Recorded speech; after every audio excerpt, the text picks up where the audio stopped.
Good evening. Welcome to Left, Right and Centre. Outrage continues across northeast India and in fact other parts of our country as well over the tragic death of 24-year-old Anjel Chakma, a final year MBA student from Tripura's Unakoti district. He succumbed to injuries just a few days back after a brutal attack in Dehradun. On the 9th of December, in the Selaki area, Anjel and his younger brother Michael were buying groceries when a group of 6 men, allegedly intoxicated, hurled racial slurs at them, calling them Chinese and other words which we will not repeat here. When Anjel protested saying, "We are Indians," the assailants turned violent, stabbing him multiple times, striking him with a metal bracelet, causing severe head, neck and spinal injuries. Anjel fought for over 2 weeks in hospital before passing away. This is the latest instance of racism against someone from the Northeast. We live in a country where stereotyping people on the basis of their race is normal. It's a power trip that divides communities and frankly continues to divide the ideas of India, the idea of India. We've got a great panel with us.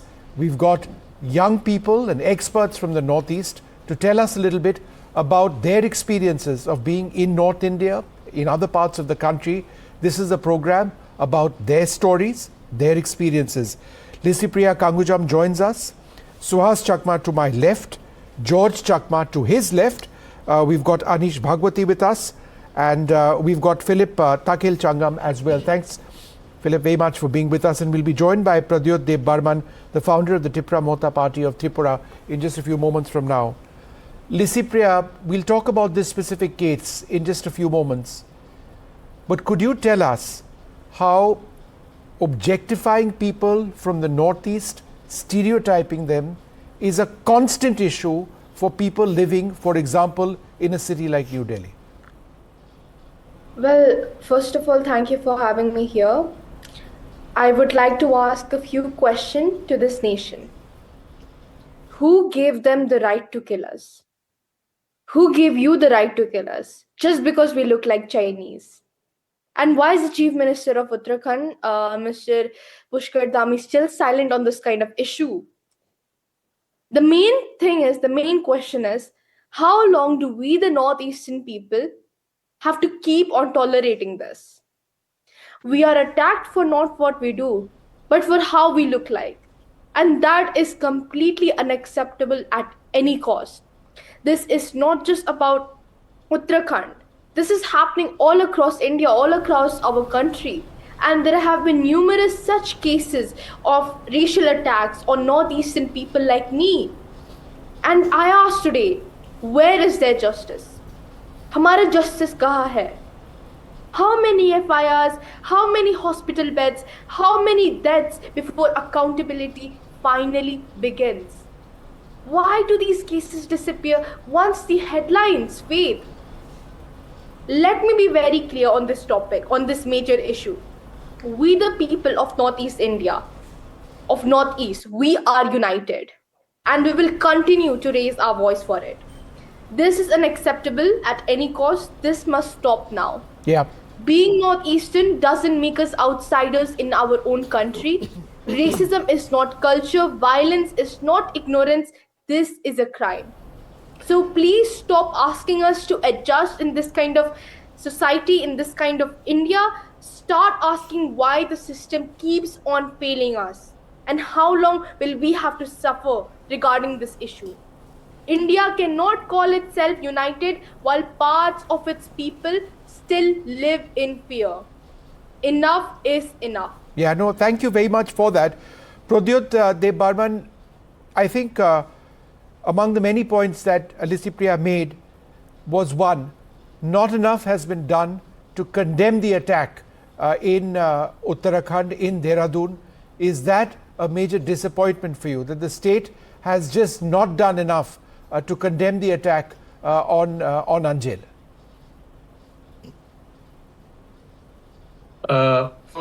Thank you for having me, Vishnu, here. We will continue to face such attacks on us, on our identity, on how the people of Northeast look, on our food, on our culture, on what according to certain people is right and what is off according to them.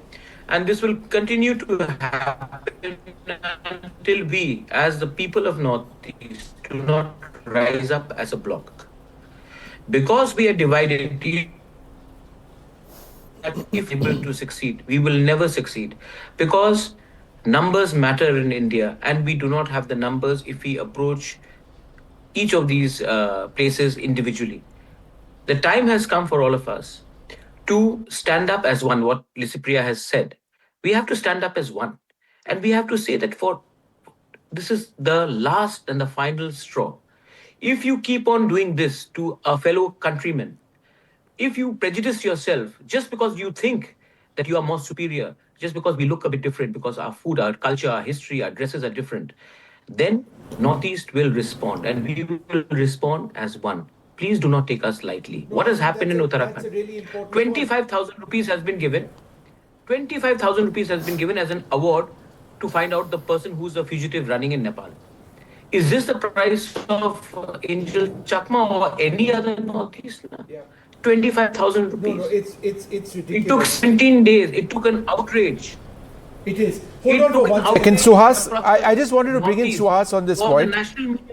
Suhas Chakma, I think the larger point over here, which has been made very effectively, and it's so sad when Pradyot says that we don't have the numbers and therefore we are treated the way we are. Isn't it deeply disappointing that in our country might is right when it comes to numbers? No, it's extremely disappointing, and at the end of the day, Pradyot is absolutely correct, because in electoral politics, the numbers matters, and the government at the end of the day decide based on the number of populations who will be voting.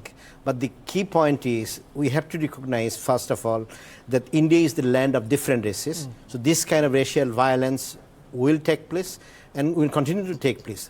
The final issue is how do you deal with it? So if you look at this kind of racial violence or the social violence, you have to recognize the peculiarities of the problems and bring a law so that this can be addressed. So if you look at it, for example, dowry was a problem, then you have brought the Dowry Prohibition Act. Then you recognize sati, centuries back was a problem, you had prohibited sati.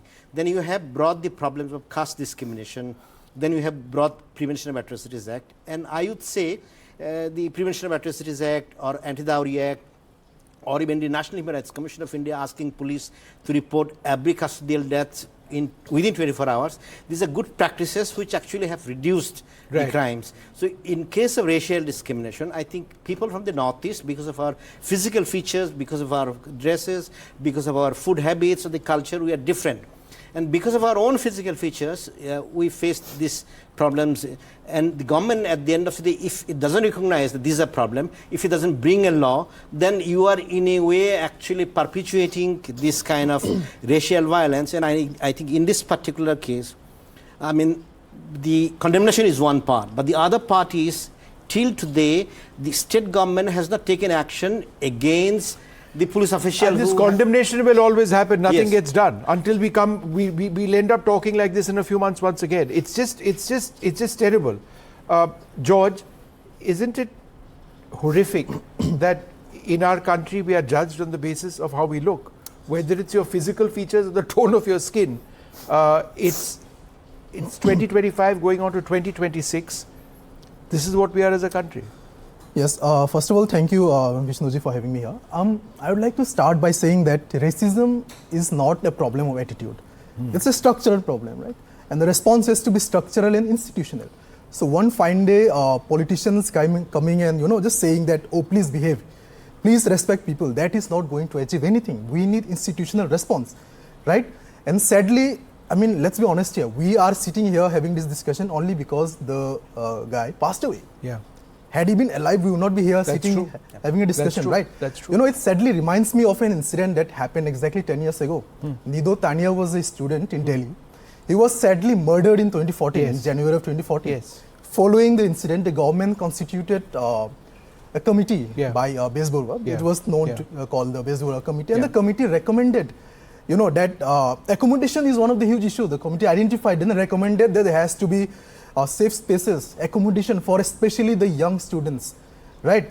And Anjel special Chakma, cells of the yes, Delhi police, right, to look after people of the northeast. Yes, and Anjel Chakma was living in a rented accommodation, right, in Dehradun.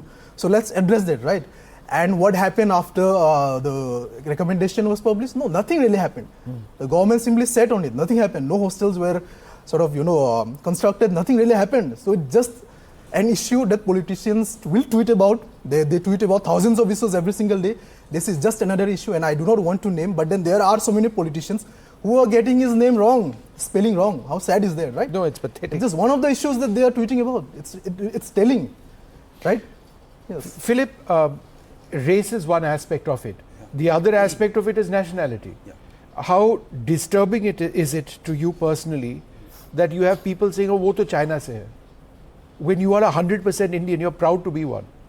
And then, but then how do you feel when on the one hand you're proud to be an Indian, on the other hand people call you Chinese? So, first of all, thank you so much for having me. So many important points have been flagged by our respected colleagues and all. But to a certain degree, there is a larger problem with how we imagine our nationality. We have to question how we imagine our national self. I mean, there's a huge contestation between us and others thing. Me as a student from Northeast, I don't want to even use this term Northeast because Northeast is a very diverse community. Area, so like basically using Northeast itself is a problem Every here. few 100 kilometers is different. Yeah, like even in a single village, Yes. there is a huge diversity. Yes. So when you blanketly call a group of a group of people as a Northeast, that itself has become the basis of segregating a group of community or a group of people who share certain features from an outsider's point of view. I mean, so that itself becomes a basis of differentiating us and them situation. So, like earlier, our respected colleagues have told about the institutional failures and all. But what I want to emphasize is on how we address the question of how we imagine the India as a nation. So let me quote this Perry Anderson book written in 2012. It's called Indian Ideology. So it's a book. It's compiled of 3 essays. In the last part of the book on the Republic, he criticized the legacies of the then Prime Minister Jawaharlal Nehru, saying that he created a very unequal Indian Republic dominated by his descendants, and where religion and caste system are so entrenched in civic life. But I want to go further from there. It's not just that, because we don't address racism as a problem in the post-independence era, but this has been going on since the time when India got independence. So Tripura, sadly, the victim is hailed from Tripura. Tripura was an independent princely kingdom before, and merged to Indian Union in 15 October 1949. I think it's correct. So, is this the result that we get by merging with the Indian Union? If you are not able to accept the basic fact that you anticipate something that by going together with Indian Union, you will have development, but on the contrary, you are receiving this. So I think there is a big problem here, which we never talk openly, like the bitter truth. No, but then what you are saying, my worry is that it again reinforces an us versus them from another standpoint. Yeah. The worst of what we see in parts of North India and other parts of the country, directed at people from various states in North India. Yeah. The moment you say what you're doing, that they are different, if they don't treat us as being the same, then it also perpetuates us versus them. Is that a solution? Yeah, the solution is, are you asking about how do we address this racism problem? No, I think you made a point where you said that what have we as people from the Northeast gained from people from other parts of the country if after so many decades, in the case of Tripura, this is how we are treated. Yeah. Isn't that also in a sense dangerous? Because it perpetuates an us versus them. That's exactly what we are trying to fight. Yeah. So I understand the anger, don't misunderstand me. It's not. I understand the anger. So it's not about anger because this racism. It's. I'm just trying to say, is the solution to the solution to hate increasing the divide, or is it to sort of sort out the divide? So what I'm trying to, the point that I'm trying to make is this incident cannot be seen as some random incident. No, it's a structured, program. It is. One second, go ahead. No, what I'm saying is the solution to this kind of issues is to educate people. It's a fact that we do not know about each other. In fact, the school curriculums we are prepared in such a manner that mainland India actually never learns about the people of Northeast India. So if we want to address this kind of racism problems, you require structured solution to make the society prepare for it. So the best way to prepare the society is to change the syllabus. For example, if you have the syllabus of different school boards in different states and NCERT saying that India consists of different kind of groups with different kind of physical features. And earlier when the national education policy was there, it never included. National education policy is about 10 plus 2 plus 3 plus 2. That cannot be national education policy. National education policy has to reflect the diversity of the country, and the diversity of the country when it comes to inclusion in the syllabus, it's only about the mainland India. Yeah. It's not so much about the other groups. So that has to change. Is a key point. And it can be, I think, it can be changed. Sure. If students know that there are people like this in Northeast India, they will increasingly learn to exist or accept the differences. Yeah. So Maybe not consider them differences. Yes. I think when we talk about our differences and the diversity of the country, we are not advocating for us versus them discourse. We are simply saying let us all acknowledge that it's a diverse country. Let us normalize our differences. India is a diverse country. Isn't that something that?